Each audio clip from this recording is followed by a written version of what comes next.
Hello there, my art tribe. In this video, I am going to give you guys a bunch of tips to make the perfect dominoes.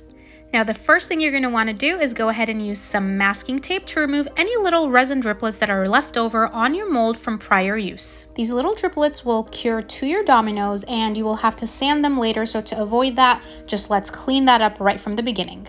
So let's talk about the resin. My favorite resin to use that holds the least bubbles is the Moss Epoxy new Annie's Art Studio kit, guys. It is the same formula as the flag system with the medium hardener. So if you are having any problems with bubbles in your resin, in your casts, this is the perfect resin to try.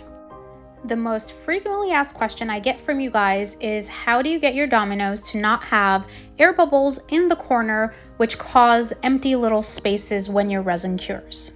The trick is pretty simple and very easy. What you want to do is just pour your resin right in the middle of the cavity of your domino and let the resin self-level itself and move to the corners by itself. Once you pour your resin, you're going to notice that all the bubbles are going to rise to the top fairly quickly.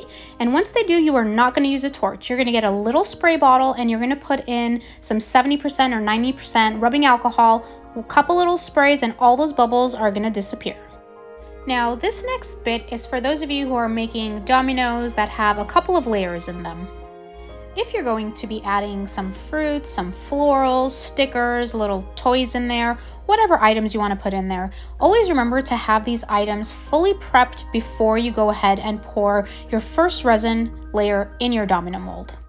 No matter what kind of resin you're working with, remember that you only have a certain amount of working time.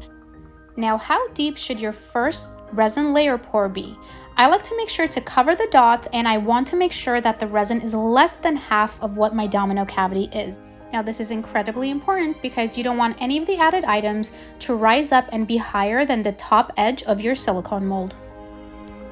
Now, once you're done decorating your beautiful dominoes, you're gonna wait until that first layer is absolutely 100% cured before you add your top layer. And now we are ready to add the top layer to our dominoes. So how much resin do we add?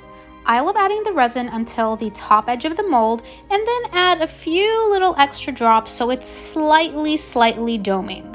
Now, just like we did in our first layer, we're gonna use our alcohol spray bottle to remove the bubbles from this top layer.